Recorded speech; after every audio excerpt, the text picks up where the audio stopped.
ये देखिए, last meeting में हमारी डिस्कशन छूटी थी एट दिस पर्टिकुलर टाइम कि what is this chart, if you remember.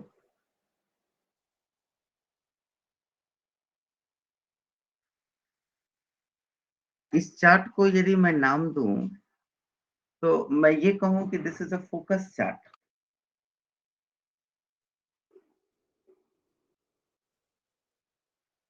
Meaning thereby बाय during the examination what we have to do and what we don't have to do. This is a proper fencing line.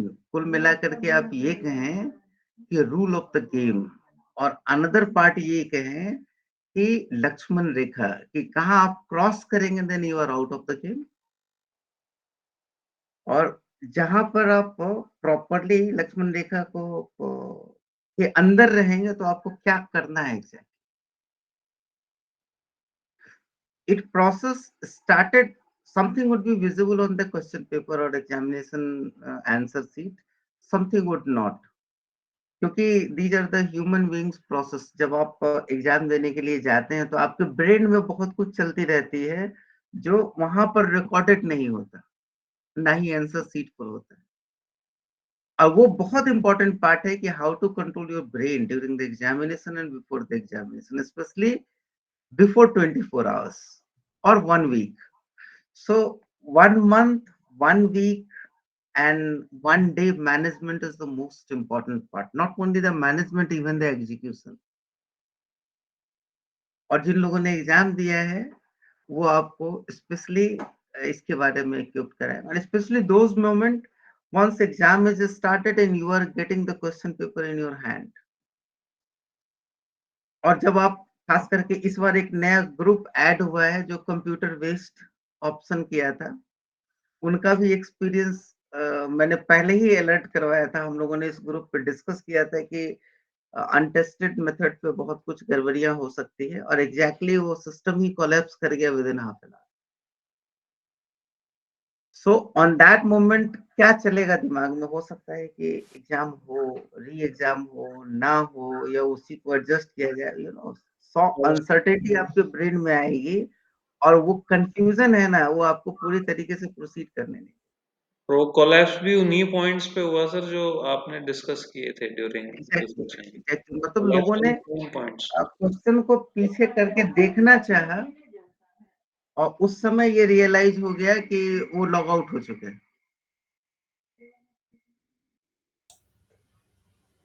Good morning तो, sir. तो कुल मिला, हाँ ओम प्रकाश जी, कुल मिला करके question ये है कि we have to visualise for the 3 hours।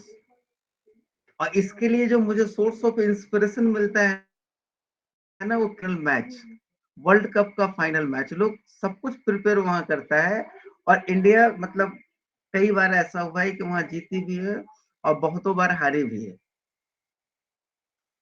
तो वहां भी मैनेजमेंट है, और वहां तो खैर दो टीम होती है जो आपस में फुल मैनेजमेंट करके अपना बेस्ट प्रोड्यूस करती है। Our concern is we have to produce our best during the examination, so that an examination mean what, मैं हमेशा कह रहा हूँ AOR examination, इसका मतलब आप ये मत समझिएगा कि this is the only AOR examination, क्योंकि this is the realization, proper realization to yourself in the examination कि कैसे प्रिपेयर करते हैं और कैसे प्रोसीड करते हैं और कैसे निकले हुए चीज को कैप्चर करते हैं।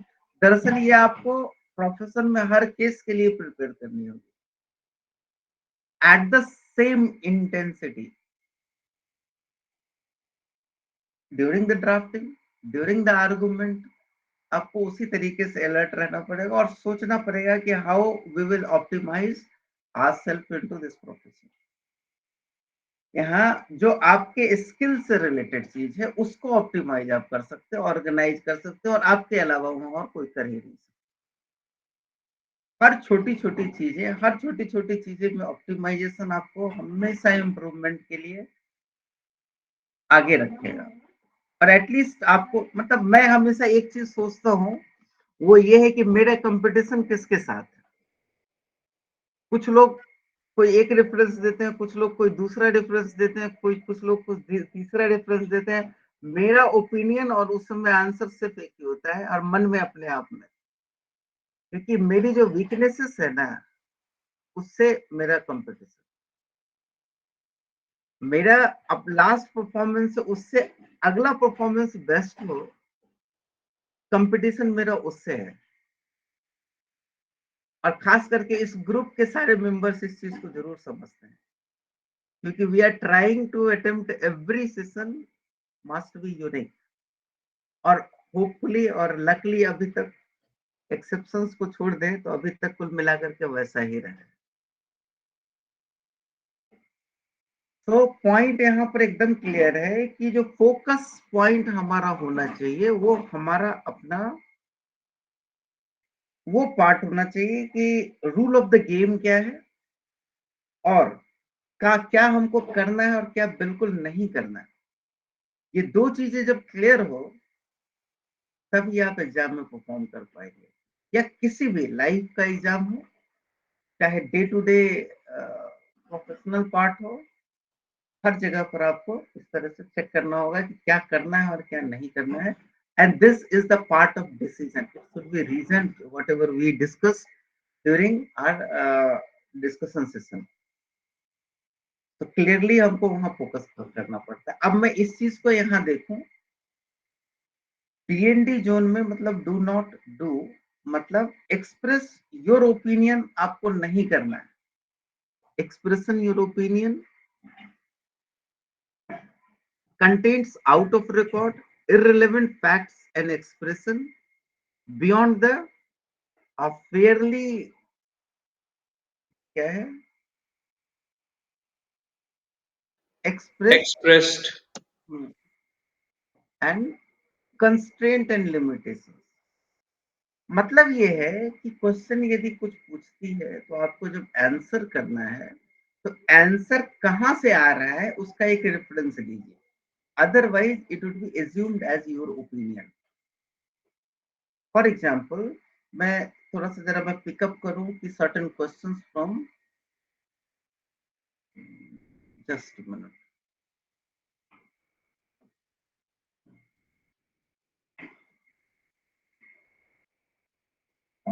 एक क्वेश्चन मुझे जरा ये कर लेंगे।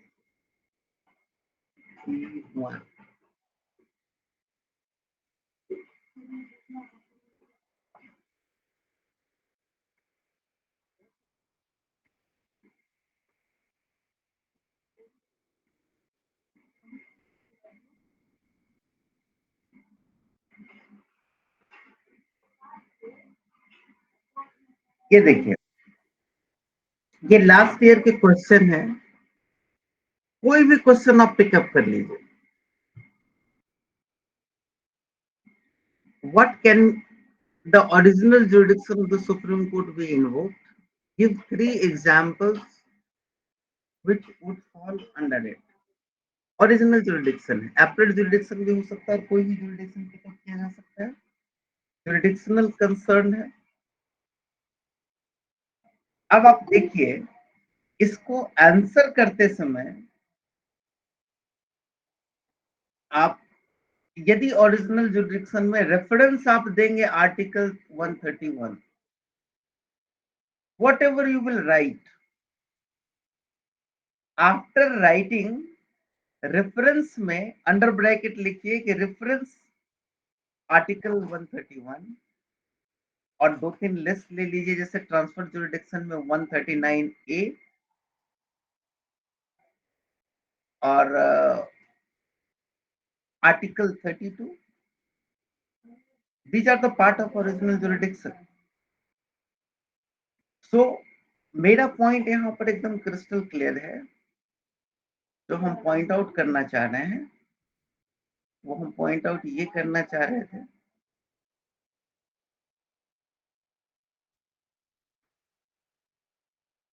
कि express your opinion means whatever you are writing, it must be supported with certain reference। in what context, मतलब अब बोलने लिखने को तो मैं लिखे दूं, and I will show you 2 answer sheet of 2 different period of time जो मैंने आरटीआई से निकाले, जो मेरे आंसर सीट हैं। पहले बार हमने जो लिखा था, हमने सारे रेफरेंस को ही नील किया था, लिखा वही कंटेंट था। और जिस साल मैं, और उस बार था बने कि अराउंड 50 और बिलो 50, 40 एंड 50 के बीच में मार्क्स थे सब। वही कंटेंट मैंने वापस लिखा, लेकिन इस टाइम हमने रेफरेंस दिया तो वो 60 और 70 के बीच में सारे मार्क्स। 20-25 मार्क्स का फर्क पड़ता है सर इससे।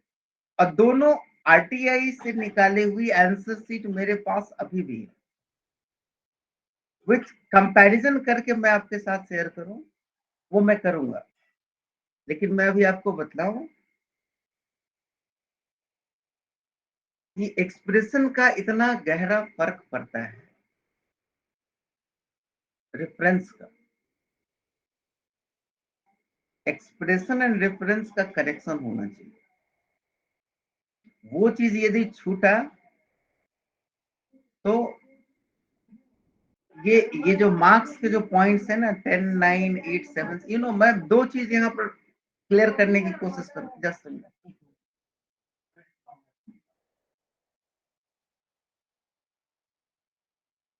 हाँ, यहाँ रेफरेंस को मैं 2 डायमेंशन पे ले रहा हूँ। डायमेंशन अभी और एट्रीब्यूट होंगे। डायमेंशन नंबर 1, आपने क्वेश्चन एग्जैक्टली समझा है या before responding on the answer sheet, ये 1 डायमेंशन। दूसरा डायमेंशन है कि what you are writing in any case, either समझा या नहीं समझा, what you are writing, in which manner you are writing on the answer sheet. This is the another pattern, another dimension. दोनों में difference क्या है, मैं जरा डिफरेंस क्रिएट कर दूं सो दैट की क्लैरिटी आ जाए। मान लीजिए कि हमने क्वेश्चन क्लियरली समझ लिया। यदि क्वेश्चन नहीं समझा होता तो क्वेश्चन की अंडरस्टैंडिंग कुछ अलग शिफ्ट करती, कुछ अलग चीज। जैसे 136 के बारे में पूछा जा रहा है कि इज इट डिस्क्रिशनरी और नॉट, और एक्स्ट्राऑर्डिनरी और नॉट, और व्हाट जुरिडिक्शन है, और आप जो भी जानते हैं उसके बारे में लिख रहे हैं, meaning thereby it create a message that you cannot understand the question properly. Another part, if you understand the question properly, writing the answer, and without having any reference you are writing the answer, even though the sources के reference आप नहीं दे रहे हैं, that is article 136, that would be turn the answer into a gossip. उसकी जो authority है ना वो विड्रॉन है, उसकी जो बेस है ना वो वहां है ही नहीं। So this is the role of the reference।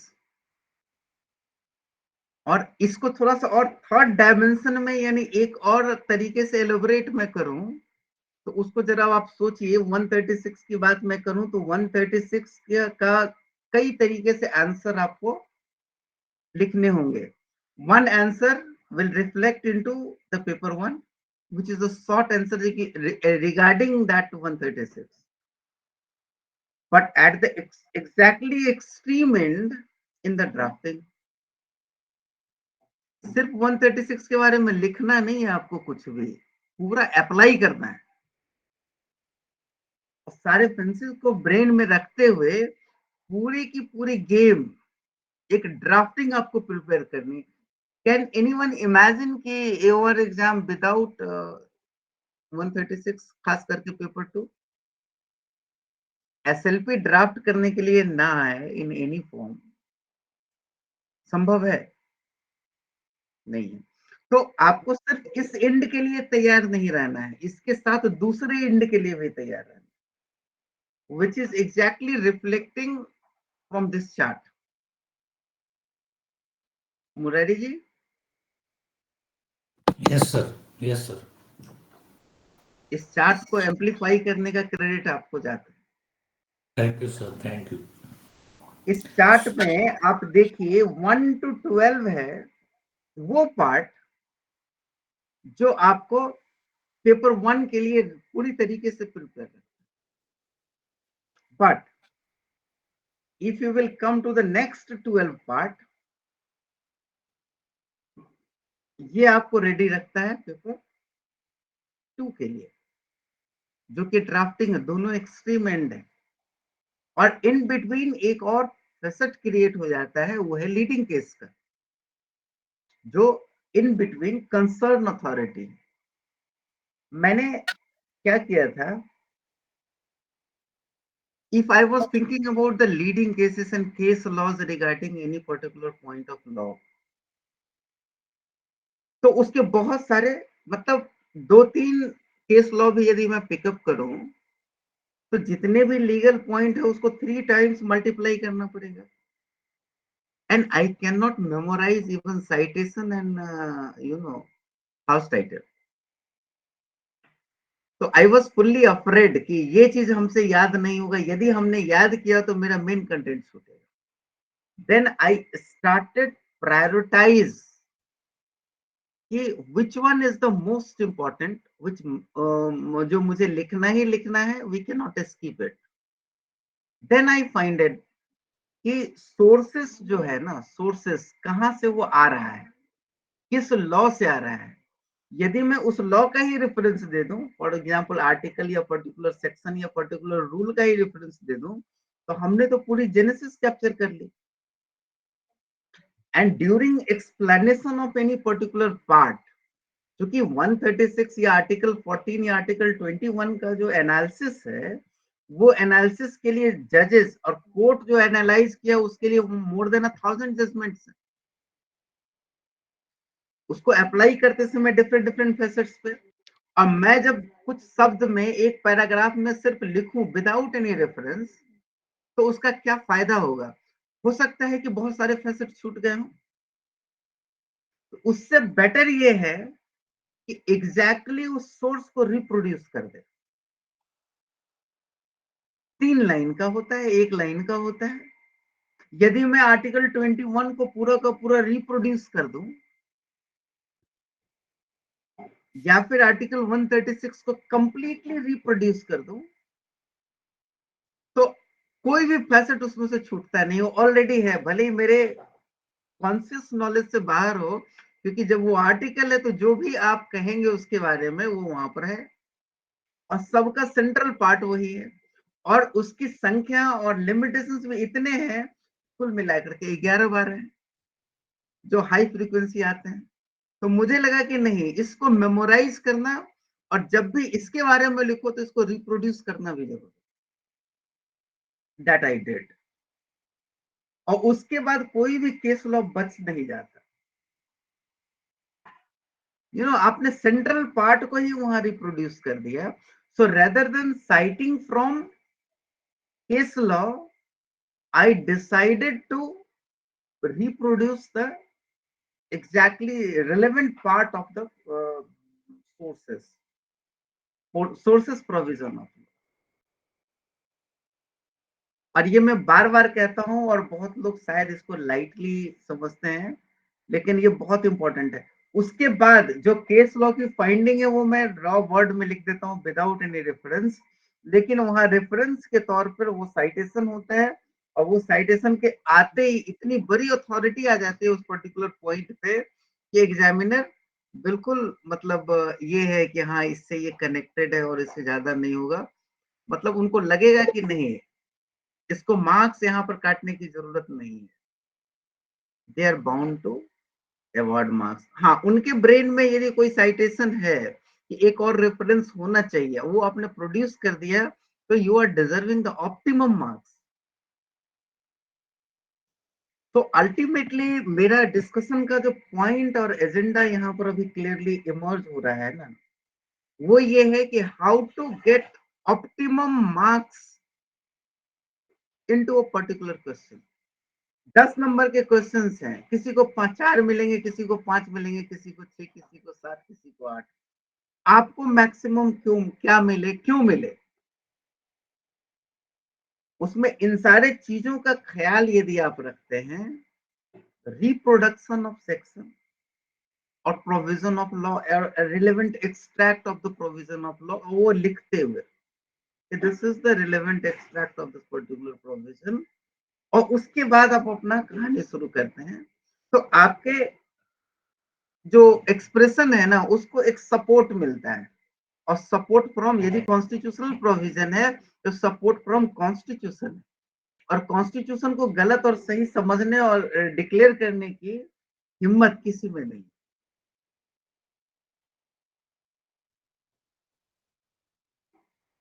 That I realise, and उसी चीज को मैंने प्रोड्यूस किया, तो मेरे जो मार्क्स पहले अटेम्प्ट में 40 के आसपास आते थे, वो अब सीधा 60 प्लस में आने शुरू हो। Only this much correction was that, वही चीज मैंने पहले भी कॉपी में लिखी, वही चीज अभी भी लिखी, लेकिन उसके साथ ये सपोर्ट में हमने दिया, and it was done.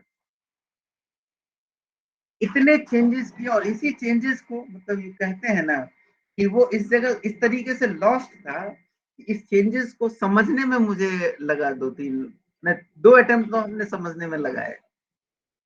First 2 attempt I exhausted because to understand this techniques only ki why they are cutting their marks. Then I focused on the marks और उसके बाद पूरी सारी कहानी हो गई.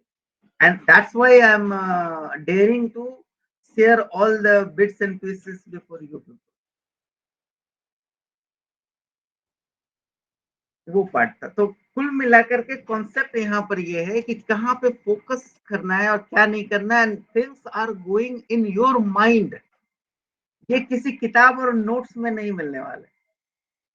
You need to convince yourself, और उसके लिए बेस्ट है, मतलब ये जो एक्सरसाइज है जिसको मुरारी जी ने किया है, अब जैसे मैं कहूँ उसी चीज को एक्सपोज करने के लिए एक और मुरारी जी ने इस टेबल को कई बार पॉपुलेट किया है, तो मैं ये यदि ये कहूँ कि अब इसके लिए आप ट्रांसफर जुरिडिक्शन लीजिए सर, रिफाइंड वे में मैं जा रहा हूँ, यदि ट्रांसफर, मैं ये नहीं कर रहा original jurisdiction, what I am saying transfer jurisdiction, और ट्रांसफर जुरिडिक्शन की बात करते ही transfer jurisdiction of the supreme court, इतना बात करते ही कि 3 अलग अलग सेक्शन इन्वोक हो जाते हैं. One is article 139A, another is section 25 of CPC, another is 406 of CrPC, जो जनरली इमर्ज होता है.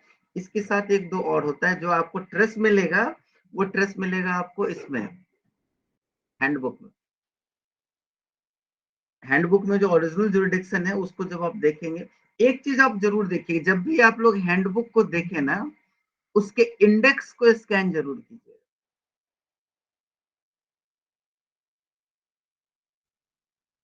क्योंकि अब मुझे लगता है कि अब इस स्टेज के बाद और इतने डिस्कशन के बाद जब आप लोग अब हैंडबुक को पिकअप करेंगे, तो ऐसा लगेगा कि आप लोग खुद ही कि नहीं इसको भी थोड़ा होना चाहिए, उसको भी होना चाहिए.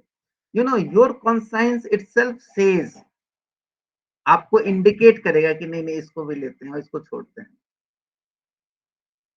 अब बहुत बड़ी हिम्मत चाहिए ये डिसीजन कंक्लूसिवली करने के लिए कि इसको छोड़ना है या इसको पिकअप करना. लेकिन उसके पीछे आप रीजन लगाएंगे कि क्यों छोड़ू मैं, तब आपको समझ में आ जाएगा कि नहीं ये क्लियर है. मतलब एक एग्जांपल और मैं देना चाहता हूं आपको, वैसा मत कीजिएगा. बचपन में, बहुत पुरानी कहानी, बचपन की कहानी मैं कह रहा हूँ, it was the year of 1997-98. हमारे साथ एक मित्र हुआ करते थे, मनिंद्र कुमार सिन्हा, बहुत ब्रिलियंट थे, पढ़ने लिखने में बहुत अच्छे थे. हम लोग उसको पप्पू जी कहते थे. पटना की कहानी है. And we are preparing for the UPSC, मैंने decided to prepare for the UPSC, decided to prepare, you can imagine on that point of time. 95 की कहानी मैं आपको बता रहा हूँ. व्हाट ही डिसाइडेड कि वो जीके स्ट्रॉन्ग करेंगे, क्योंकि वहां पर जीएस जीके का एक पेपर होता है 150 का. उन्होंने सारे न्यूज़पेपर पढ़ने शुरू कर दिए, and I was shocked on that point of time. उस समय मेरा दिमाग मतलब इतना झटके में था कि इकोनॉमिकली मैं ये सोचता था कि इस पूरे न्यूज़पेपर के पढ़ने से कितने मार्क्स हम लीड कर पाएंगे. Hardly 5 marks. does it was economical to expend that much time for that particular marks? However, इतनी सारे किताबें पढ़ी हुई है जो फिक्स हैं, वो मोर देन 95% मार्क्स हमको देने वाली है, उसको हमने छोड़ दिया और 5 मार्क्स के पीछे उतना टाइम एक्सपेंड कर रहे हैं. The moral of the story is this, what we are sharing with you, कि it's your decision how distribute your time on which topic. And be careful. इतना जरूर रखिए कि इतना टाइम हमने एक्सपेंड किया है तो उस टाइम का कुछ ना कुछ रिफ्लेक्शन आना चाहिए, अवार्ड होना चाहिए. ड्यूरिंग लास्ट 11 सेशन जो हमने डिस्कशन किया है और इसके पहले भी, उसका रीजन ये था कि ये सारी अंडरस्टैंडिंग डेवलप की जाए सो दैट कि अब आप यदि किसी पर्टिकुलर पॉइंट पे फोकस करो, फॉर एग्जांपल मैं अभी ये कह रहा हूं कि ट्रांसफर जुरिडिक्शन पे फोकस कीजिए, so I don't think so कि you will get around more than 5 to 6 or hardly 10 hours on that particular point to get complete understanding of transfer jurisdiction of Supreme Court, isn't it? मतलब genuine यदि 10 से 12 घंटा आप दें, 10 से 12 घंटा नहीं मैं कहूंगा, 6 से 12 घंटा कहूंगा, या कहूं 3 से 12 घंटा, because of understanding of everyone may vary during particular range. क्योंकि मैं अपनी बात करूं तो मैं असेसमेंट आपको मैं बता रहा हूं कि जब मैं सेक्शन पढ़ूंगा और उसके सारे पार्ट को मैं समझूंगा तब मुझे लगेंगे आधे घंटे, क्योंकि ये 4 सेक्शन मुझे पढ़ने हैं, हार्डली आधा घंटा मैं जरूर उस पर दूंगा. उसके बाद मैं क्या करूंगा कि इसके सारे इंग्रेडिएंट्स में एंटर करूंगा, जो इंग्रेडिएंट्स हमने इस चार्ट में बनाए हैं उसके लिए रूल एंड रेगुलेशन में ढूंढूंगा. It will take around 2 hours and last half an hour I will consolidate in our mind, क्योंकि सब कुछ होनी चाहिए इस माइंड में. ये माइंड वाला पॉइंट हमने पिकअप इसलिए किया क्योंकि सीकरी सर ने रेफर किया था रोहिंटन सर के बारे में बोलते समय में. उन्होंने ये कहा कि इतना सारा चीज, एक किताब वो लिख रहे हैं, अभी कुछ किताबें लिख रहे हैं, किताब नहीं किताबें, रोहिंटन सर. तो वो लिखाएगा कैसे इतना सारा चीज? मैंने 15 साल का जो या 25 साल या 30 साल की जो पूरी उपलब्धि है, how can you collect them, कैसे उसको कंपाइल करोगे? तो answer Kemps from Rohinton sir, it is in mind. वो माइंड में है और हर जगह आपका वहां पर दिमाग ही होता है, और हमने कई बार कई एग्जाम्पल से इस चीज को सब्सटेंशिएट किया है. तो it was also correlated with that particular time उनके साथ. तो वही चीज मैं अभी आप लोगों के साथ शेयर करना, मैं वो चाहता हूं कि उस तरीके के कैलिबर को जो excellence at par the excellence पहुंचता है, उसके लिए किस किस बैकग्राउंड की क्वालिटी और किस किस प्रोसेस से माइंड को गुजरना पड़ता है और क्या फोकस होना चाहिए. And during preparing my speech मैंने जो थोड़ा बहुत रिसर्च किया था, so during those research we also realized कि what was the character of नानी पालिकी वाला और कैसे वो करते थे और क्या सोचते थे. That I also try to visualise it, और मुझे उससे क्या पिकअप करना चाहिए. हमको ये पता चला है कि मोर और लेस हम लोग भी बहुत कुछ उसमें से एक्सट्रैक्ट करके ग्रुप में मोटिवेट करने की कोशिश करते हैं. कंक्लूसिव पार्ट ये है कि everything should be mind and how to came into the mind. It is only due to once we are convinced. रट के जबरदस्ती हो ही नहीं सकता है. जब आप खुद कन्विंस हो जाएंगे कि चलो ठीक है, your satisfaction level will say कि yes it's okay, your interest will say कि you are comfortable with, and it comes certainly not only by the writing, only by thinking. You need to think on particular point of time, और वो thinking जो है ना background में चलता रहता है. ऐसा होने लग जाए ना, मजा आ जाए, फिर तो आप लोग समझ लीजिए कि we are done and everyone is ready to perform at par excellence. So उस थॉट प्रोसेस को कैसे नर्चर किया जाए, कैसे अडॉप्ट किया जाए, That is the core of our discussion. So either it may be Nani Palkiwala or it may be Rohinton sir. इन सब की जो स्पिरिट है वो पूरे ग्रुप मेंबर के अंदर होनी चाहिए, आत्मा, और वो अलाइव होनी चाहिए और आगे चलनी चाहिए. उसको कैसे अचीव करें? It would be the real dedication to uh, those are role models, या मैं कहूँ कि जो रेफरेंस है हमारे लिए, ये किया जा सकता है. और इस पर्पस के लिए हमने ये सारा कुछ डिस्कस किया था, ये चार्ट का. अब मैं चार्ट के बजाय फिर से वापस आऊं उस डीएनडी वाले में. एक चीज और है, ये पार्ट ये है आरटीईपी सेशन. आरटीईपी सेशन मतलब real time exam practice.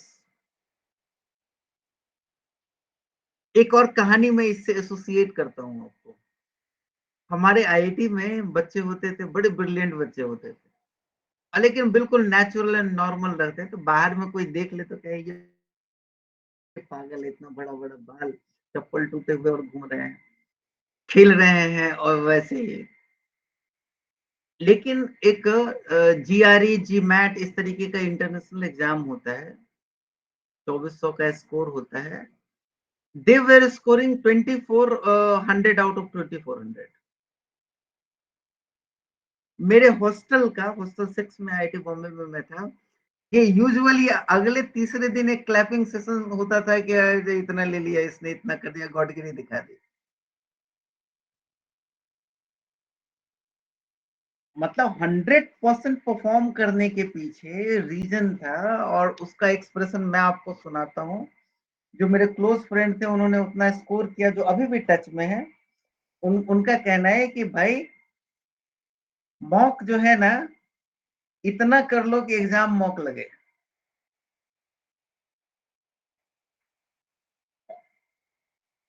Let me elaborate the moral.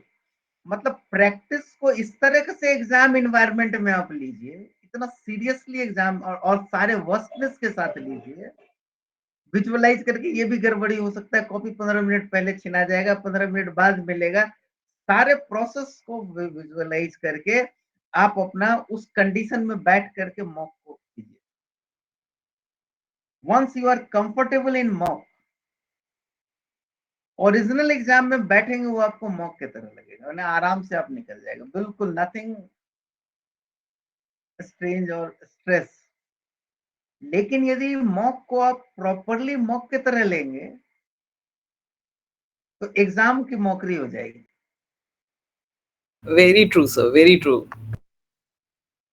तो प्रिपरेशन कैसे होनी चाहिए? देखिए, मैं आपको एक बात बतला रहा हूं. मैं आईआईटी गया था, और आईआईटी जाने से पहले रिजल्ट आया था, और रिजल्ट आने से 3 महीने पहले मैंने एग्जाम, 1-1.5 महीने पहले मैंने एग्जाम दिया.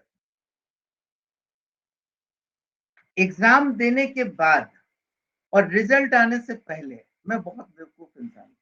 बाकी जो मेरे सराउंडिंग थे उनकी नजरों में इसका कुछ नहीं हो सकता, ये वो ऐसे ही लगा रहता है. एग्जाम के रिजल्ट आने के बाद आई वाज बिकम आईआईटी. आप मुझे बताइए कि मेरा परफॉर्मेंस तो खत्म हो गया था एग्जाम के दिन ही. उसका रिजल्ट 6 महीने बाद आए, या 9 महीने बाद आए, या 8 महीने बाद आए. उसके बाद मेरे में कहा कोई चेंजेस आया. उस समय का रिफ्लेक्शन अभी आ रहा है. लोग जो है ना रिजल्ट को रिकॉग्नाइज करते हैं. Moral of the story is this, people are recognising your result, but आपके हाथ में है आपका efforts, genuine efforts, focused efforts. क्या करना है क्या नहीं करना है की क्लैरिटी. क्या उस समय मेरे ब्रेन में ये सारी बातें थी जो आपके स्क्रीन पर है कि ये करना है ये नहीं करना है? नहीं थी. हम सिर्फ मेहनत करते थे, unguided, unfocused, full of energy. जिधर लगा दो एकदम बैल की तरह लग जाते थे, घोड़े की तरह दौड़ना शुरू करते. जिधर भी लगता था एकदम पूरे एनर्जी के साथ लग जाते. वो एनर्जी अभी भी है. लेकिन अब ये फोकस, जो काम अचीव कर, क्या अचीव हो रहा है वो पता नहीं होता था, अब जो है ना वो पता होता है कि क्या चीज है। नहीं, मेरी तो फोकस मैंने उस समय आईआईटी के समय में भी थी, क्योंकि उसके पीछे भी एक बड़ी कहानी थी। बड़ी कहानी ये थी कि मैंने आज तक कोचिंग ट्यूशन नहीं किया है आईआईटी और इन सारी चीजों के लिए, कभी नहीं। और मेरे सराउंडिंग में जो 2-3 क्लोज फ्रेंड थे, वो मैंने टॉप मोस्ट ट्रेनर के पास जाया करते थे। और जब एग्जाम हुआ, आईटी बीएचयू में हमारा सेंटर था, एग्जाम हुआ, 3 पेपर उस समय हुआ करते थे। It was the year of 1998, नहीं 1998 नहीं, 1996 6 की बात है। भाई साहब, 300 नंबर में किसी को 210 से नीचे आ नहीं रहा था। अब मेरा कट कटा के 85 से ऊपर जा नहीं रहा, आउट ऑफ 300 85 से ऊपर नहीं जा रहा था, और इनका 210 से नीचे नहीं आ रहा था, क्योंकि इनके हिसाब से क्वेश्चन बहुत इजी था। तो I was hopeless, huge gap था। ये लोग अच्छे जगह पर थे, इंप्रेशन, मेंटल इंप्रेशन की बात बता रहा हूं। और जिस समय रिजल्ट आया ना, रिजल्ट में कहीं इन लोगों का आता पता नहीं था, and I was at the rank of 2885।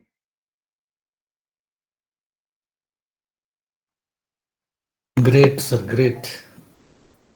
हालांकि उस समय सीट उतनी नहीं थी, एडमिशन हुआ नहीं था, बट मुझे एक चीज समझ में आई कि जो लोगों का अपने बारे में असेसमेंट है वो कितना करेक्ट है।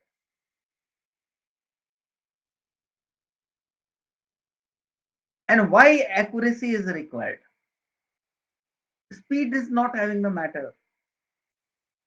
Once you are habitual to perform accurately and then pick up the speed, तब वो बैलेंस में जाएगा।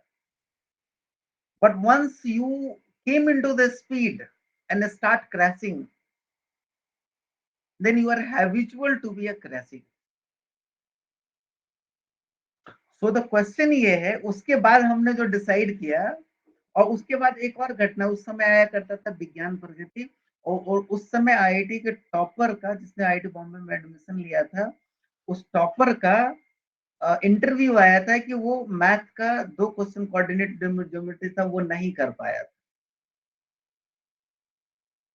अब मेरी ये प्रैक्टिस थी कि मैं जो करूंगा ना, इस जो मैं पढ़ूंगा उससे मैं करूंगा। मेरा पढ़ा हुआ यदि मैं नहीं कर पाया, तो मुझे बहुत चिढ़ाएगा कि तुम कितने बेईमानी से पढ़े। बैंक में फॉर्म भरने गया था ना, तो बैंक में लिखा हुआ था एक लाइन, असफलता यह सिद्ध करती है कि सफलता का प्रयास पूरे मन से नहीं किया गया। एवरी असफलता। फेलियर, हाँ, every failure will indicate you कि समवेयर यू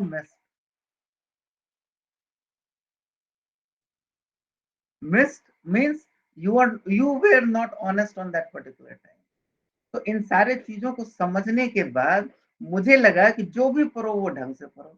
और विज्ञान प्रगति का वो जो स्टेटमेंट था टॉपर का, जब मैंने रियलाइज किया ये कि वो क्वेश्चन तो सिर्फ मैंने ही बनाए थे और किसी ने बनाए ही नहीं थे। जो टॉपर से छूटा था वो क्वेश्चन मैंने टच किए थे, बाकी हमने टच किए नहीं थे, और एक्यूरेटली मुझे उसमें मार्क्स मिले थे।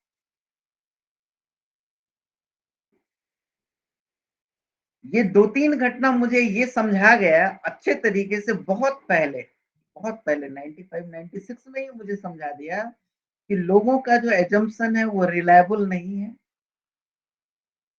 Think your own, number 1।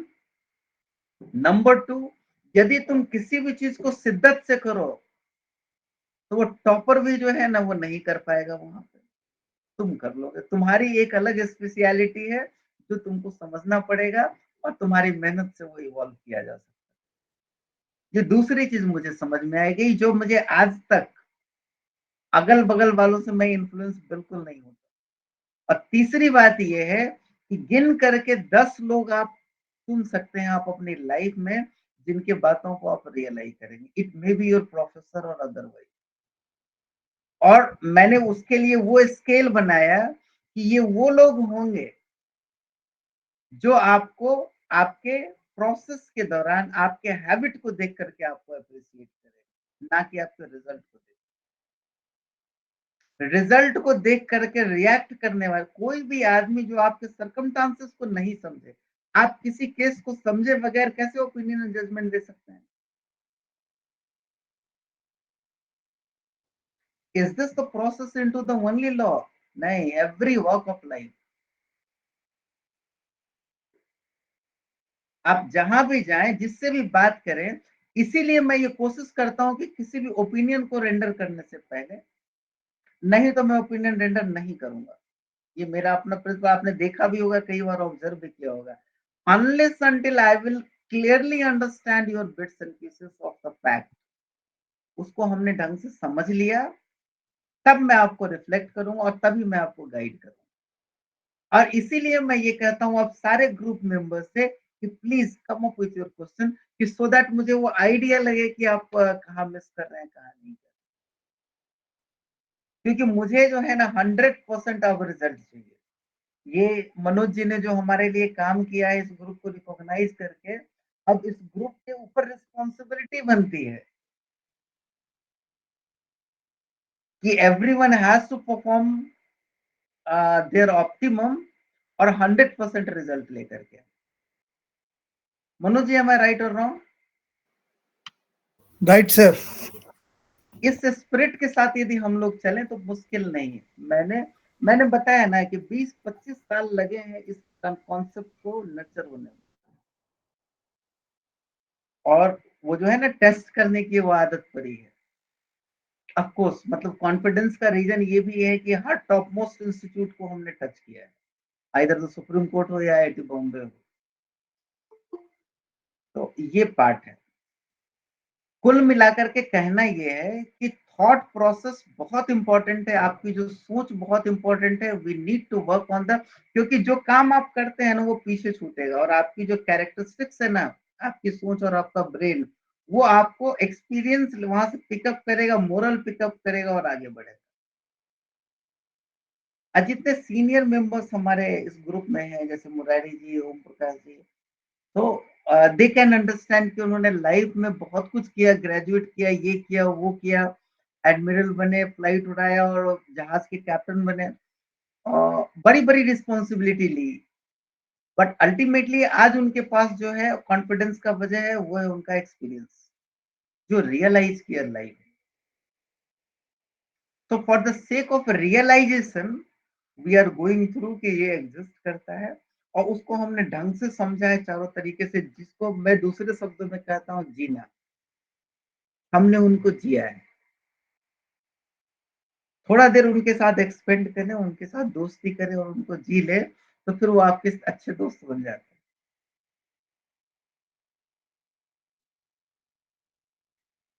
ये कॉन्सेप्ट है, और ये कुछ चीज ऐसी चीजें हैं कि जो कन्विंस होने की बात है और वहां पर फोकस करने की बात है।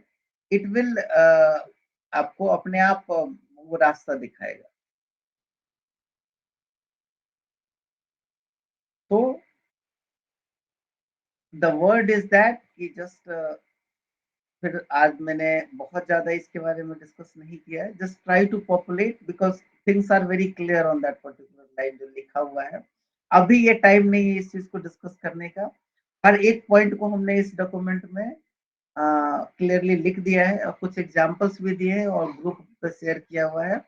और स्पेशली एक असाइनमेंट में डेवलप करना चाहता हूँ because time is going on, और ये बहुत ही क्रूशियल, जैसे 136 एक इम्पोर्टेंट जुरिडिक्शन है, सुप्रीम कोर्ट का 3 मोस्ट इंपॉर्टेंट जुरिडिक्शन की बात मैं करूं, वो है रिट जुरिडिक्शन, 136 जुरिडिक्शन और तीसरा ट्रांसफर जुरिडिक्शन। ट्रांसफर के बगैर ये कोर्ट इनकम्प्लीट। बहुत सारे केसेस मतलब यहाँ पर दिखते हैं, और कोई भी एग्जाम आप देख लीजिए जहां ट्रांसफर जुरिडिक्शन ना हो। तो इसलिए अब मेरा रिक्वेस्ट ये है कि इस पर्टिकुलर पार्ट को ट्रांसफर जुरिडिक्शन से पॉपुलेट किया जाए by all of you individual, और मुरारी जी तो कर ही रहे हैं। तो इस रिक्वेस्ट के साथ आज के डिस्कशन को हम थोड़ा सा विराम देंगे अगले सेशन तक के लिए, और ये ब्रेन में रखेंगे कि we need to develop our mind.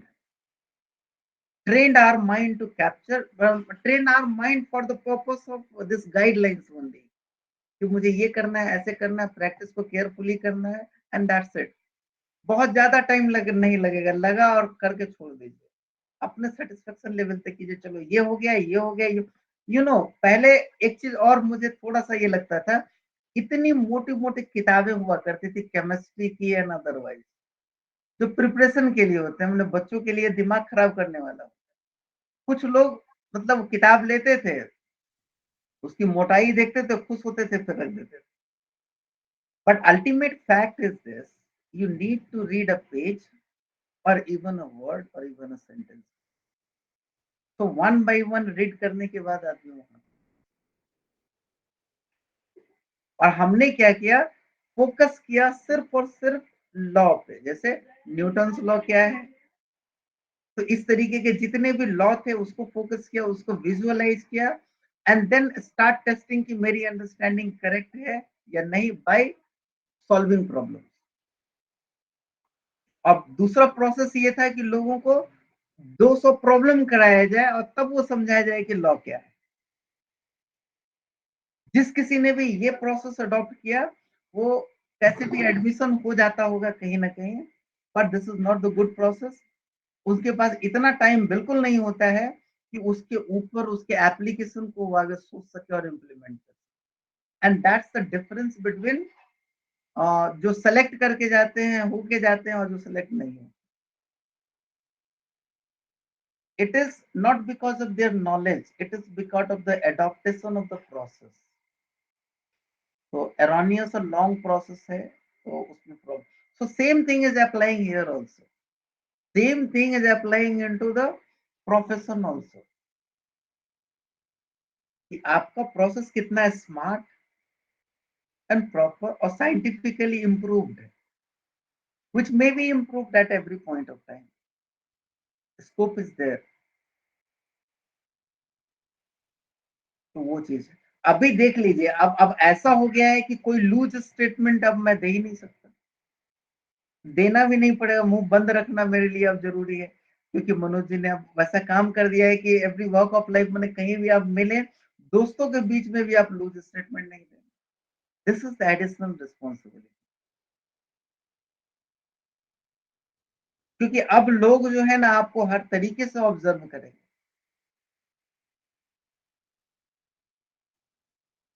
M I right और रॉन्ग मनोज जी? तो Right, sir. Yeah. इसका Now you हाँ, need the focus centric center point for the Supreme Court. तो वो तो मैंने आदत बना लिया है पहले से, तो मुझे ज्यादा परेशानी नहीं होगी, अनकंफर्ट नहीं होगा। लूज स्टेटमेंट देने से मैं लिटरली बचता हूँ, और नेसेसरी मैंने ब्रेन की एनर्जी जो है ना, फोकस का destruction. Sir extremely beautiful sir, बहुत बहुत अच्छा बताया आपने आज। हालांकि रोज ही हर सैटरडे बताते हैं, लेकिन आज मुझे बहुत इंस्पायर हुआ ये सब चीजों से। नहीं, मैं जानबूझ करके इसको ही किया हूँ, क्योंकि मैं आपको एक चीज शेयर करना चाहता हूँ आप लोगों के साथ।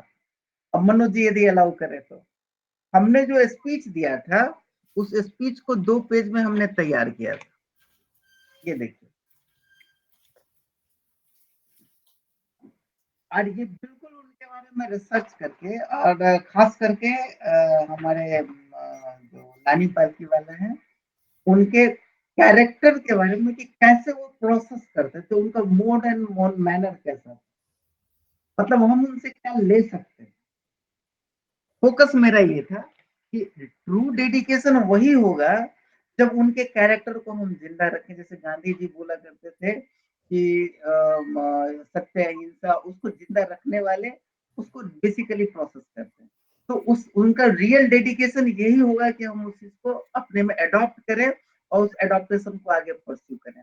अभी मैंने जो लिखा है आपको मैं ये बता दूं कि एक पैराग्राफ में आपको यहाँ पर ये करना चाहता हूँ। He had the rare ability to present complex legal issues in simple, persuasive language. Persuasive वो थे, effective थे, क्योंकि बड़े ही इफेक्टिव तरीके, जिस आदमी को हार्ट में कोई चीज नहीं समाएगा वो कैसे इफेक्टिवली कुछ बोल सकता है। जरा इमेजिन कीजिए कि एक आदमी एक केस के एक पर्टिकुलर पार्ट को, जब कॉन्स्टिट्यूशन माने बेसिक स्ट्रक्चर डॉक्ट्रिन जो आउटरेटली रिजेक्ट किया जा चुका है बाई 11 जजेस बेंच, उसको 64 दिनों तक आर्गुमेंट करेगा और उसको कन्विंस करेगा ऑल द जज।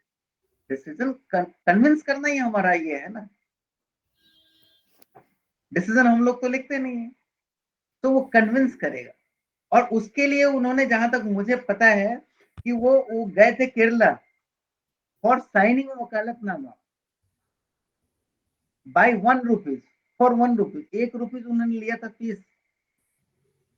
आप जरा आप समझ करके देखिए, सोच करके देखिए कि कोई भी लॉयर केरला जाकर के 1 रुपए में वकालतनामा साइन कराएगा। जरा इमेजिन कीजिए कि उनके ब्रेन का स्टेटस क्या होगा रिगार्डिंग बेसिक स्ट्रक्चर डॉक्ट्रिन, जो 11 जजेस बेंच द्वारा रिजेक्ट किया जाता है। उनके ब्रेन में पूरी पिक्चर डिजाइन हो चुकी होगी उसी समय में कि ये केस कहां जाने वाला है और कहां वो लेकर के जाने वाला है, isn't it? So that sort of visualization वो उनका था, और उसी को मैं कहता हूं अंडरलाइंग प्रिंसिपल या मोरल और आइडिया और समझना, जिसपे हमने पूरा 2 सेशन डेडिकेट किया है कि व्हाट इज द अंडरलाइन। जिसने अंडरलाइन को रियलाइज कर लिया, आप समझिए ना, 5 जजेस बेंच, 7 जजेस बेंच, 9 जजेस बेंच, 11 जजेस बेंच होने के बाद 13 तक ले जाने की हिम्मत, 13 से ऊपर उस समय जा नहीं सकता, हिम्मत जवाब दे देगा कि नहीं यार अब क्या करें और कैसे, व्हाट इज दिस। और कॉन्स्टिट्यूशन का इंटरप्रिटेशन था, मतलब not only that he was focus on that, the constitutional morality की जो बात है ना, कॉन्स्टिट्यूशनल पार्ट को कैसे इवॉल्व किया जाए, उसके ऊपर उन्होंने काम किया था, उसका आइडिया उनको पहले से था, तो वो कॉन्स्टिट्यूशन के स्पिरिट को समझते।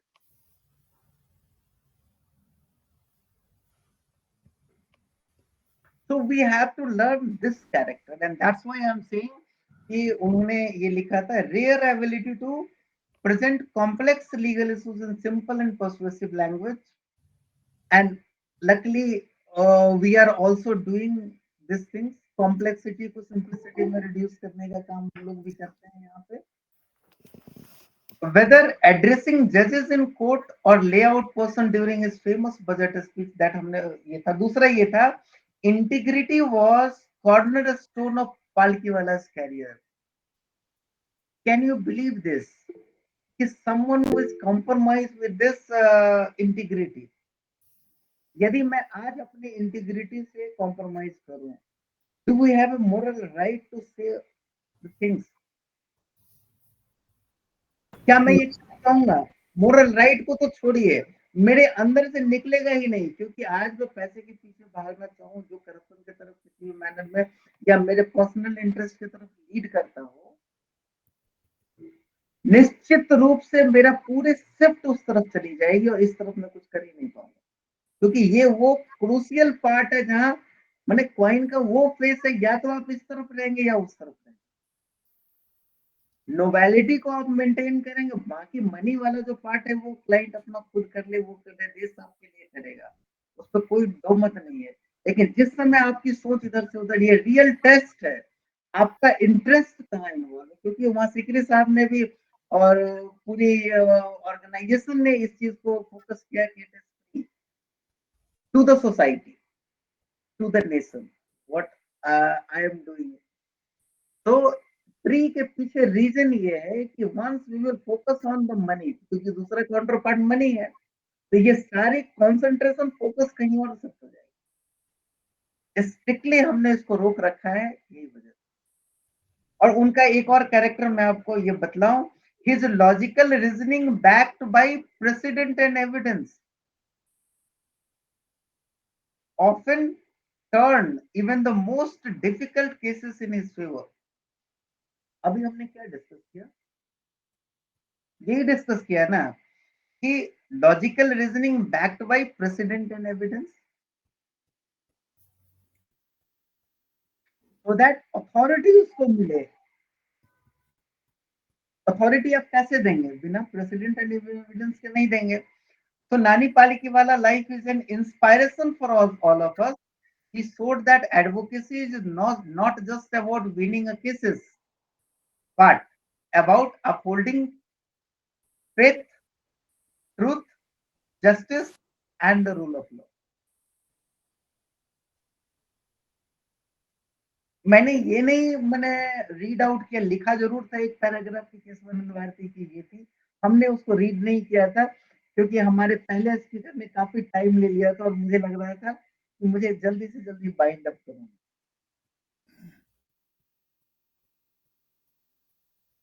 So his legacy remained us of the transformative power of knowledge, ethics and hard work. और इसके बाद हमने कंक्लूड किया था, let us take inspiration from the dedication to excellence, his respect for the rule of law and his unwavering belief in the principle of justice and fairness. May his life serve as guiding light for further generation of justice and citizen alike. And दूसरा था, in conclusion, let us draw inspiration from the life and work of Nani Palkiwala. Let us uphold the value we cherish: integrity, justice, and service. And let us remember that true excellence is not measured by accolade, but by the impact we create and the lives we touch.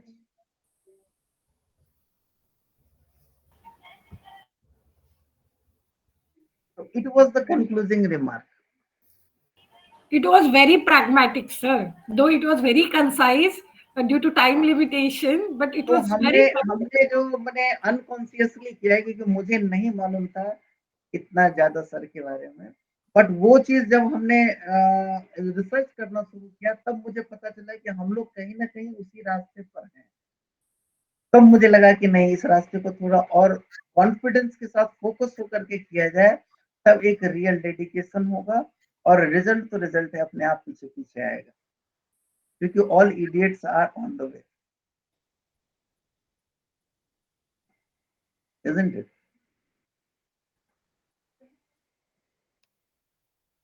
Right, sir.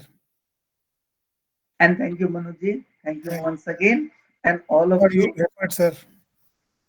to You have give just me the opportunity to lead the group as a captain or as an architect of this group, जो भी कह लें,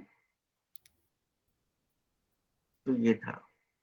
So entire आपकी पूरी team को, ये पूरी team जो है ना नानी पालिकीवाला नेशनल लॉ क्लब, मैं आप सबसे रिक्वेस्ट करूंगा कि इस ग्रुप को ज्वाइन करें, एनहांस करें, सो दैट, और अपना अपना रोल इंश्योर करें, सो दैट कि इंटायर ग्रुप जो है ना ड्वेल करे।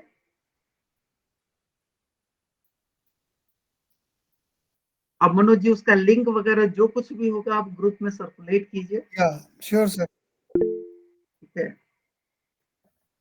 तो एक अच्छा लगे, थोड़ा सा मैंने एक चीज और उन्होंने रिकॉग्नाइज किया था सिकरी सर ने, कि और बहुत तरीके से उन्होंने एम्फसाइज किया था कि जो 3 लोगों को अवार्ड दिया जा रहा है, तीनों लोग really true letter and spirit deserving है, बिकॉज एक एग्जांपल उन्होंने दिया था, 60 years of practice Parikh sir के हैं, 35 years of practice Pawan Duggal के हैं, मेरे 16 भी नहीं हुए, एक तरफ 60 एक तरफ 16 भी नहीं हुए हैं, और वो सोशल कॉज के लिए निकल पड़ा है, आराम से घर में बैठ करके अपना कमाता खाता। He is on the way of social cause and it is recognized. तो वो भी एक अच्छा लगा कि जो कोशिश हो रही है और one properly appreciated and notice, वो भी मुझे मतलब एक मोटिवेशन लेकर के आया हमारे लिए और पूरे ग्रुप के लिए। इसीलिए मैं चाहता हूं कि पूरी जो उसकी जो है ना एक वीडियो हमारे पास रहे। आ जाएगी सर, आज ही आ जाएगी। कोई बात नहीं, थोड़ा डिले आए जैसे भी है, क्योंकि जितना डिले होगा ना ये वाइब और अच्छा लंबे समय तक चलता रहेगा। ठीक है, तो इस बात से मैं अभी अपने आप को कंक्लूड कर रहा हूँ, और आप लोग एनी क्वेश्चन तो प्लीज अभी ये करें। ये बात आपकी बिल्कुल सही है sir. With this recognition by the club and through Manoj sir, इस ग्रुप की रिस्पॉन्सिबिलिटी एक्चुअल में बढ़ जाती है to perform firstly in exam, secondly in the galleries of the court, and thirdly and most importantly within the courts. जानते हैं अजय जी, एक और इवेंट मैं आपके साथ शेयर करना चाहता हूँ, बहुत इंपॉर्टेंट पार्ट है वो सर। वो ये है, एक सेकेंड, वो ये है कि आईआईटी बॉम्बे से जब हम लोग पास आउट हो रहे थे तो उस समय उनका एक पास आउट फंक्शन होता है,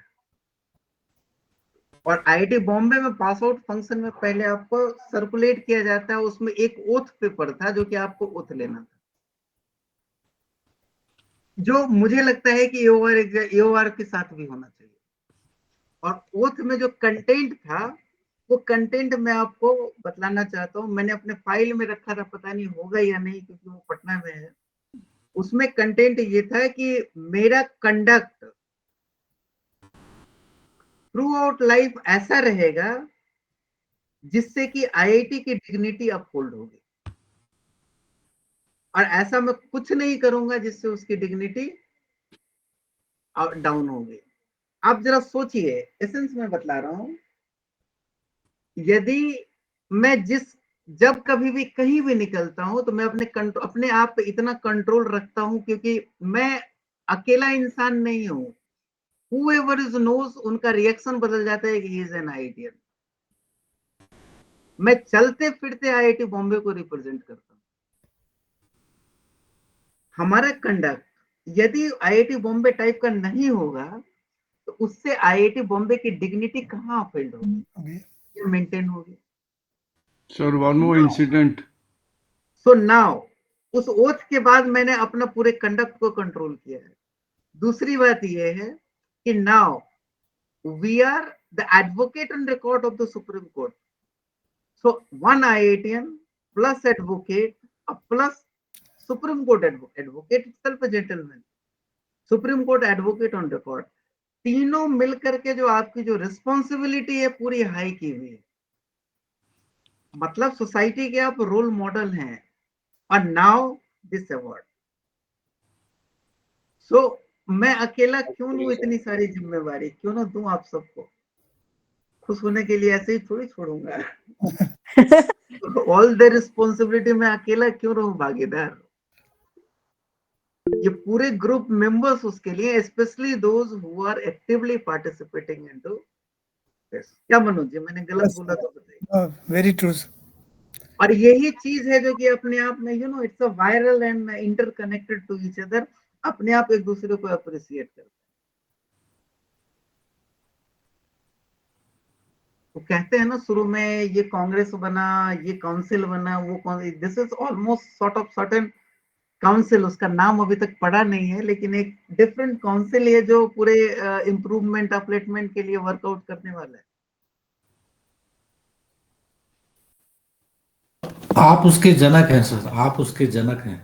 सर जनक मत कहिए, कैप्टन कहिए, सब कोई है यहाँ पर। We are assembled only, we are assembled. एक चीज आप एकदम बिल्कुल ध्यान रखिए, जब कभी भी आप कोर्ट में जाएंगे, इंडिविजुअल सेंट्रिक जैसे ही हो जाएंगे वैसे ही आपको काउज लॉस्ट कर जाता है। Cause is supreme. हमको एक इंडिविजुअल के हर एक्ट को एप्रिशिएट बिल्कुल करना चाहिए, बैड कंडक्ट को इग्नोर करना चाहिए, रिएक्ट नहीं, इग्नोर करना चाहिए मैं बोल रहा हूं, और एडवर्स कंडक्ट पे रिएक्ट करना चाहिए। This is again correct, but ये नहीं भूलना चाहिए कि we are assembled here for the purpose of certain cause. यदि कोर्ट में लोग ये भूल जाएं तो एडमिनिस्ट्रेशन ऑफ जस्टिस के लिए आए, कोई भी इंटीग्रेटेड, चाहे अपोजिट पार्टी हो या जज हो, पूरी स्पिरिट ही खत्म हो जाती है, आत्मा निकल जाती है, फिर तो मौकरी होना शुरू हो जाता है ना। सर एक इंसिडेंट याद आ रहा है मुझे। तो इंडिविजुअल, तो एक मिनट में ऐसे लेट मी कंक्लूड। तो the moral of the story is this, यदि आपने मन में बना लिया ह्यूमन सेंट्रिक की जज प्रेजुडिस है, जज बदमाश है, जज ये है, तो फिर आपका केस गया। प्रेजुडिस में परफॉर्मेंस नहीं होगा। आप काउज के लिए फाइट करने के बजाय आप उसके लिए फाइट करते रहेंगे, या जजेस के ब्रेन में इस तरीके की बातें आती है, तो in both the cases cause effect होगा। तो एनी टाइम हमने देखा है फली नरीमन सर को आर्गुमेंट करते हुए, और कभी भी आप देखिएगा वो कभी भी इंडिविजुअल डिबेट पे इंटर नहीं करेंगे, और यदि इंटर करना पड़ा अप्रिशिएट करके तुरंत वापस स्विच कॉज पे आते थे। इवन आप किसी फंक्शन में देखें, जो भी डिग्निटरी ऑन डाइस है वो जो बोलेंगे, कभी भी इंडिविजुअल पे वो फोकस नहीं करेंगे, क्योंकि वो कंट्रोवर्सी के अलावा और कुछ दे ही नहीं सकता, unless until it is required within very limited zone। अब कहिएगा मैंने फिर से एक राइडर लगा दिया क्योंकि वहां पर तो इंडिविजुअल के बारे में सर ने बोला ना, हमारे वाले में भी उनके बारे में भी, तो वो काउज का था, काउज कंसर्न था, एप्रिसिएशन था, वो भी काउज सेंट्रिक था। So take it like this कि आपको काउज के लिए करना है, और वो एक जैसे में गेम खेलते हैं तो एक गेम के बाद दूसरा, दूसरा के बाद तीसरा शुरू होता है, तो उस तरह से यहाँ चलता है। So individual is not much relevant. Relevant is how they are discharging their duty, how they are fighting with the cows, and it is conduct. कुल मिलाकर के conduct और values, it must be appreciated। और ये भी guarantee नहीं है कि आज मेरा conduct ये कल को वो बिगड़ ना जाए, क्योंकि मोस्ट appreciated person भी मोस्ट corrupt person की तरह कई बार ट्रीट किए जाते हैं। इट्स इंस्टेंटेनियस वैल्यूज, माने आपके कैरेक्टर को बिल्डअप करने के लिए पूरी जिंदगी लग जाएगी, डिस्ट्रॉय करने के लिए एक इवेंट काफी है, और लोग उसी को याद रखेंगे। लोग याद रखे ना रखे it's a different part, but वो जो है ना एनी टाइम ब्लैक स्पॉट आपको खुद रियलाइज हो। So let us keep away from all these activity or things, consciously focus on cause. सबसे मतलब कैसे बचना है ना, उसका सीधा सीधा रास्ता है। अब काउज के लिए वर्क करना शुरू कीजिए ना, काउज को सेंटर मानिए ना, सुप्रीम ये कीजिए, फिर आप देखिए कि कैसे आपका अच्छा लगेगा। अपने आप सारा कंट्रोवर्सी साइड। हाँ, इंडिविजुअल के लिए फोकस कीजिए, वो फोकस के लिए एक अलग डोमेन है, वो है योर पर्सनल लाइफ। और इसीलिए कहा जाता है कि प्रोफेशनल एंड पर्सनल दोनों अलग। Professional means cause, personal means your family and friend. वहां पर इतना कॉन्फिडेंस है कि आप कुछ भी बोलें तो बाहर लीक नहीं होगा, प्राइवेसी जोन होगी आपकी, और एक दूसरे के लिए वो होगी। वहां पर आप काउज को इम्पोज करेंगे तो आपको फैमिली लाइफ डिस्टर्ब होगी और आपकी फ्रीडम कॉम्प्रोमाइज होगी, परफॉर्मेंस अफेक्ट होगी। Well, everyone has experience of their own life, तो मैं उसमें एंटर नहीं करूंगा, but what I realizing and what I exercising, that I am sharing with all of you.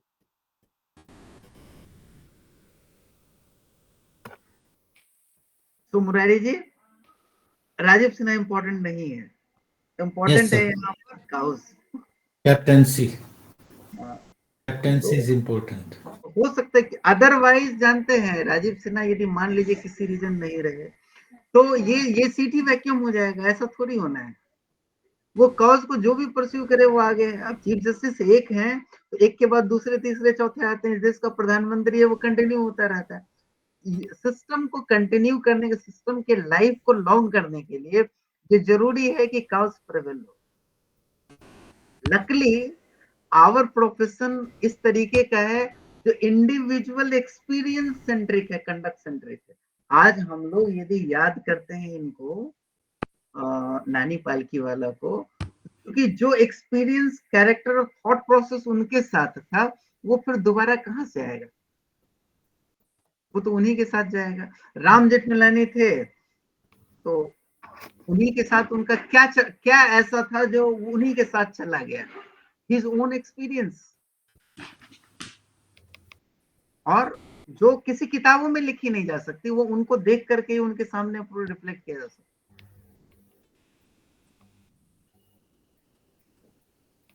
Experience, conduct, reflection, decision making capacity. So all these things we need to identify and improve. Things automatically अपने आप हो जाएगा. Very right, sir. Very right. And that's I'm shifting from mechanical world to the application of mind world to all of you by this session by session. ठीक है. So thank you. Thank you, sir. See you on the next Saturday.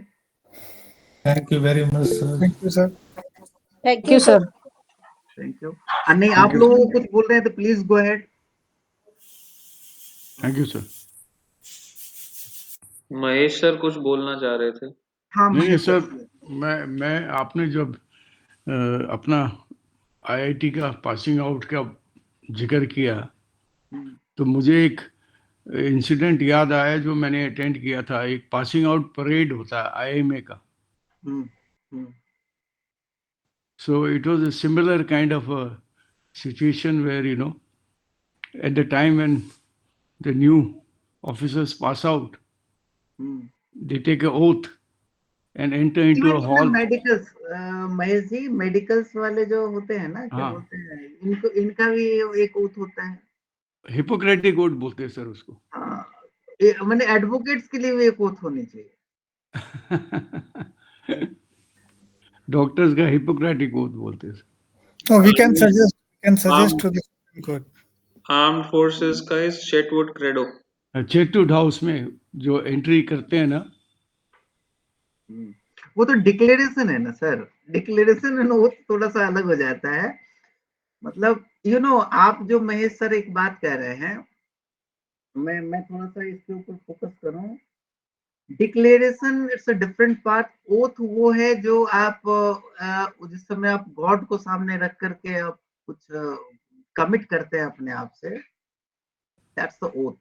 और उसकी जो है ना check and balance नहीं होती, it's your own. For example मैं एक एग्जाम्पल मैं हमेशा इस ग्रुप के साथ शेयर किया हूँ, फिर से मैं करना चाहूंगा कि एक कांस्टेबल के ऊपर एक अधिकारी होता है, उसके ऊपर अलग होता है। जब सबसे ऊपर चले जाए तो कौन होता है? It's a minister in the particular department. और उसके ऊपर ढूंढे तो ओथ जो वो सब्सक्राइब करते हैं। जुडिशरी में देख लेना, यहाँ से चलते चलते आप जजेस तक आते हैं, ऑटोनॉमी उनकी है, उनके ऊपर क्या है अकाउंटेबिलिटी उनकी? They are accountable to whom? Their oath and god. तो वो एक मोमेंट होता है जो कि मेरे जैसे लोगों को थोड़ी सी याद रहती है कि कैसे पूरी लाइफ में इस लाइन को जिया जाए। और वो that is the guiding line, Lakshman रेखा के तरह उसको यूज किया जाता है। These are the very few lines, not the list of checklist like thing.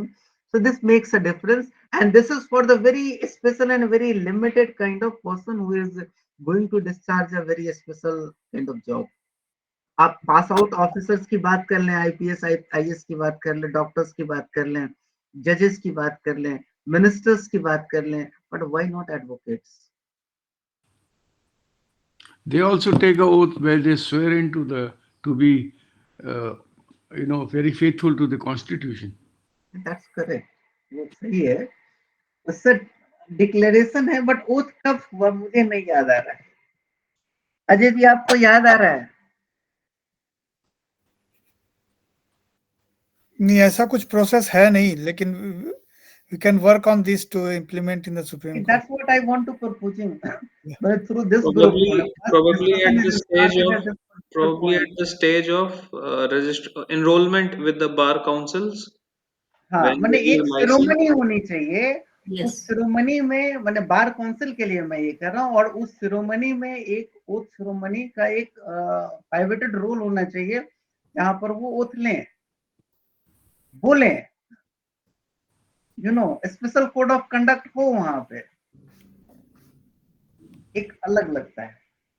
Even advocate on record में ये लोग रिकॉग्नाइज करते हैं थ्रू द पर्टिकुलर चैम्बर जज के में जाकर के, यहाँ भी एक ओथ सेरेमनी होनी चाहिए। At least it can be a beginning from AORs, that I mean when their registration. दूसरी बात होती है जब इस इवेंट को आप एज एन फेस्टिवल इमर्ज करना चाहें तो उसके लिए एक अलग तैयारी होती है, एक अलग माहौल बनता है, और उस तैयारी और माहौल के दौरान आखिर आप 15 अगस्त क्यों मनाते हैं, 15 अगस्त और 26 जनवरी? क्योंकि ये वो मान लीजिए कि पिछले पूरे एक डेकेड तक इसका नहीं मनाया, लोग भूल जाएंगे। It's a revival of dignity. बहुत सारे एओआर्स के वहां पे एक प्रॉपर याद किया जाएगा। अभी क्या हो रहा है आज के डेट में भी, मंडे को भी सुप्रीम कोर्ट में चीफ के कोर्ट में एक पर्टिकुलर इवेंट होता है जिसको वो रिकॉल करते हैं कि ये जो है इनके ये फंक्शन थे, क्या बोलते हैं उसको बंसल? कंडोलेंसेस बोलते हैं, मेमोरीज बोलते हैं, रेफरेंस बोलते हैं, रेफरेंस है। तो बहुत कुछ मतलब उस मंच से, क्योंकि वो मंच सुप्रीम कोर्ट का मंच होगा, वो रिवाइव होगा, एक डिग्निटी अपहोल्ड होगी। This is not just an event. भले ही कई बार अच्छा होगा, बुरा होगा, ये होगा, वो होगा, लेकिन ये एक ओथ सेरेमनी इवेंट होनी ही चाहिए once a year for a particular batch. Even जो बैच में जिन्होंने पूरा एग्जाम दिया है तो उनको भी एक लगेगा कि यस वी आर, एक ग्रुप फोटो होगा, एक सेशन होगा, नो इशू। लेकिन ये वो फंक्शन होगा और इसके इम्पैक्ट को जरा आप देखिए कि मान लीजिए कि मैं एओआर बन चुका हूं और अब नए अपकमिंग बैच को है, उसको देख करके मैं भी प्राइड रियलाइज करूं। इतनी बार आईआईटी बॉम्बे में वहां पे ये होता है, पास आउट फंक्शन होता है, वो हर बार मुझे वो मैसेज आता है, आप आइए, इनविटेशन आता है, मुझे अपना दिन हर बार रिवाइव होता है। एलुमनी तो इस तरीके का जो इवेंट है ना, वो आपको अलाइव रखता है और वो होना चाहिए। क्यों आप पूजा करते हैं? आखिर एक अलग चीज ही रिवाइव होता है, एक नई चीज होता है और एक स्पिरिट फ्लो करता है सबके माइंड में। अब इलेक्शन में प्रचार होगा, वो जरूरी है, तो ये इवेंट भी तो जरूरी है हमारे लिए। यदि आपको स्पिरिटफुल रहना है, इसलिए भी मैं बतला दूं कि इस प्रोफेसर को नोवेल रखने के लिए भी ओथ सेरेमनी जरूरी है अमंग द लॉयर्स, भले ही अपकमिंग बैच के लिए। Isn't it? नहीं लगता है जरूरत? Yes sir. Yes sir. Sir लगता है ये एक अच्छी चीजें होंगी ना, बहुत शानदार होगा, एक अच्छा होगा। हम लोग करेंगे, कुछ ना कुछ करेंगे, इसके लिए शुरुआत करेंगे। अब जैसे इस ग्रुप की शुरुआत की है तो कुछ अब हरकतें भी शुरुआत करते हैं। ग्रुप तो मनोज जी ने रिकॉग्नाइज करवा ली और आगे अब शुरुआत हुई है तो थोड़ा और अच्छा करें ताकि अब काम से भी ग्रुप समझा जाए, रिजल्ट से भी ग्रुप का नाम समझा जाए, है ना?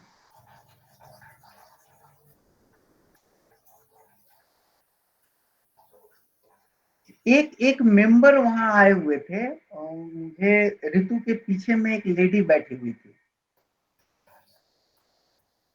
एंड आई गेस कि she was Pooja Agarwal, member of our group. और हमने उनको हाई हेलो भी नहीं कहा, तो मुझे पता नहीं क्यों अंदर से गिल्टी फीलिंग होती है कि मुझे वहां इंटरेक्ट उनसे करनी चाहिए थी। I don't know she is और सी नॉट, बट वो कोई एक थी, मुझे लग रहा था कि वो पूजा जी है और मेरे पास इतना मतलब I was surrounded. You know, जब आप एक अलग लेवल पे डाइस पे जाते हैं ना तो आपके साथ बहुत सारे लिमिटेशन आते हैं, आपकी सारी फ्रीडम सीज होने लग जाती है। For that moment I want to interact with her but मुझे मौका नहीं मिला एंड आई एम सॉरी। तो वो कभी भी आए तो प्लीज एक बार मैं उनसे मिलना चाहूंगा और बात करना चाहूंगा, मुझे अच्छा लगेगा।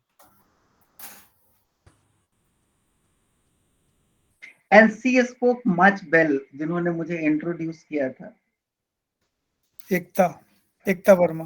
हाँ, एकता जी, इन्होंने तो पूरी तरीके से एक माहौल ही क्रिएट कर दिया था। और स्पेशली दोज जो हमारे ग्रुप मेंबर्स वहां अवेलेबल थे इन ऑडिटोरियम। तो वो क्लैपिंग से ही पता चल गया था everybody almost all of them are the students of your group. Ekta was also a student of sir. Yeah, she referred that. She told in the beginning अरे only. मनोज जी देखिए हमारे ग्रुप के जो मेंबर हैं, मुझे कई बार ये अजीब सा लगता है कि I am even unaware about them कि ये हमारे साथ आप जरा इमेजिन कीजिए, मैं जरा एक चीज सोचता हूँ कि सुप्रीम कोर्ट कॉरिडोर में जब मैं वॉक करता हूँ, बगल से वो भी पास होते हैं और we can not able to exchange our smile at least. Sir उसीलिए मैं बार-बार लोगों से रिक्वेस्ट करता हूँ कि अपने कैमरास को ऑन रखें, लेकिन तो इसीलिए जो है ना एक फंक्शन भी होना थोड़ा जरूरी है। Yes sir. एक होना और चाहिए और सर get दोनों together. स्पॉन्सर जो रेडी स्पॉन्सर है ना, तीसरा स्पॉन्सर तो अभी नहीं है, ये संतोष जी और संगीता जी भी यहाँ पर तैयार हैं स्पॉन्सर करने के लिए। Yes sir. Yes sir. At least एक टी पार्टी तो होनी ही चाहिए। बिल्कुल sir. Also join actively in sir जो organizing. आउटसाइडर है उनको आना है तो वो भी बता दीजिए कैसे प्लान करेंगे आउट ऑफ दिल्ली। नहीं तो एक काम करते हैं, आउट ऑफ दिल्ली में जो भी हैं एक प्लान कर लेते हैं कि कब मिलना है। आप ही लोग प्लान वर्कआउट कीजिए कैसे करना है। दूसरी बात, जो जिस शहर में है ना वहीं पे ये ग्रुप मेंबर एक गैदर कर ले और उसको कुछ फोटो भेज दे ताकि मैं पहचान सकूं कि ये भी हमारे ग्रुप मेंबर है। और एक इवेंट वहां क्रिएट कर ले, उसकी वीडियो भी हो सकती है, ऑडियो भी हो सकती है, फोटो भी हो सकता है। सुप्रीम कोर्ट में करेंगे सर, सुप्रीम ऑनलाइन ज्वाइन कर सकते हैं ना सर, जो दूसरे उसमें है ऑनलाइन ज्वाइन कर लें। बाकी सुप्रीम कोर्ट कैंटीन है ही सर। हाँ सर सर, दिल्ली में मिलना ज्यादा बेटर रहेगा। अच्छा Saturday. Any Saturday we can do that. Even 25th January और also. Friday evening if Yeah, possible. Friday evening or Saturday. और मैडम सैटरडे 2:30 बजे के बाद कैंटीन फ्री हो जाते, कोई नहीं रहता उसमें, खाली रहती है 2:30 बजे के बाद किसी भी संगीता दिन। जी, you are talking about this Friday? No तो अगर प्लान कर लेंगे तो इस फ्राइडे भी कर लेंगे। दिल्ली वाले तो कभी भी कर लेंगे। इस फ्राइडे ठीक रहेगा सर। Saturday. फ्राइडे के बजाय हम सैटरडे को करें तो कितना अच्छा That रहेगा। is better sir. Saturday को भी। Saturday is also good. नहीं, मेरा एक इंडिविजुअल इंटरेस्ट है, इसलिए मैं बता रहा हूँ। सैटरडे इसलिए कि मेरा वो डेट ऑफ बर्थ है on this profession. That will be better sir. that'd Much be great. better. 25th जनवरी, उसी दिन का मेरा So endowment। that calls for a So that would celebration. be appropriate day, sir. Then nothing like that. I was right to fix it on Saturday only. I would be 13 years old in this profession. But sir ये 26 जनवरी को हो सकता है, C25 को भी वहां से वो भी होता है ना। लेकिन ये मुझे बुरा लग रहा है कि मैं अपने बर्थडे के दिन मैं पूरे ग्रुप के क्रेडिट को insert. Sir, we have suggested that day, na? Yes. You have disclosed that it is your birthday or that. Yes. We were not aware that the 25th It came automatically. 25th, I think 25th is Yes, the perfect it came day. automatically. So वो बुरा लगने वाली बात नहीं है sir. एक काम करते हैं, सुप्रीम कोर्ट प्रोमाइसेस से थोड़ा बाहर निकलते हैं, कहीं बाहर में ही कलेक्ट करते हैं। सर लेकिन सुप्रीम कोर्ट में ज्यादा अच्छा रहेगा ना सर। Centralize है sir वो। That would What's be wrong, centralized to celebration? all of us ना। कोई दिक्कत नहीं Lots of है। bouquet and cake. Ma'am sir माहौल वही होना चाहिए सर, हाँ। माहौल वही Then होना चाहिए। Supreme Let's Court will be better. realize that. Supreme Court Yes. candidates will be better, sir. चलिए ठीक, डिस्कस करते हैं। क्योंकि सुप्रीम सुप्रीम कोर्ट में एक नया ट्रेंड चला, एक नया ट्रेंड चला है, वो मैं आप लोगों के साथ शेयर करना चाहता हूँ। सुप्रीम कोर्ट में एक और ग्रुप चलता है AOR एग्जामिनेशन के लिए, उसके अगेंस्ट लेटर कैंपेन शुरू हुआ है कि वो नहीं, सुप्रीम कोर्ट के प्रोमाइसेस एंड लाइब्रेरीज यूज नहीं होने चाहिए फॉर दिस। सर वो शीतल वार्ड बिल्डिंग में कर रहे हैं, वहां पे ऑब्जेक्शन रेज किए 13 people, they have raised the objection. पता नहीं, आई डोंट नो। होटल वार्ड में नहीं होता, वो दफ्तरी में होता है। कैंटीन में रहेंगे सर तो क्या ठीक है, दिक्कत दफ्तरी में होता है। नहीं। सुप्रीम कोर्ट Canteen में what cafe is the problem for the canteen, sir? Canteen में तो हम कितने भी लोग इकट्ठा हो सकते हैं ना sir. Yes sir, there is no foundation over there. Yes. Canteen में तो एनीवे 25th कैंटीन में से टेबल भी कनेक्टेड हो जाती हैं canteen is better sir canteen में टेबल कनेक्टेड हो जाती है एवरीबॉडी हाँ, विल बी हाँ, देयर यू नो एकदम closely they can interact with you so there's no objection. Saturday, much rush will also not be there. Saturday, rush will And not be today there. is as in all. today is the 18th. Sir, we would request the ma'am also to come on that day. Let us see क्योंकि उनका पास बनाना पड़ेगा, पास बनाने का थोड़ा सा 1% लेनी पड़ेगी. We'll do that. We'll do that. Sir आप Cafeteria में pass कैंटीन में कर सकते हैं आउटसाइड Sir, कैंटीन पास नहीं, का पास issue का रहा तो we'll go to the UCO bank के litigant पास भी canteen, है ना sir. सर कैंटीन, वो भी खाली रहेगी यूको बैंक Litigant Sir, का canteen cafeteria. में जाएंगे ना sir. We have a lot of canteen भी options. खाली रहेगी और मेन कैंटीन भी खाली होगी. हाँ, Sir, cafeteria is ma'am an यदि ideal आप place. आते हैं तो क्या प्रॉब्लम है सर? लिटिगेंट कैंटीन चले जाएंगे, उसमें कौन सी बड़ी बात है? तो एक काम करते हैं, ये सारा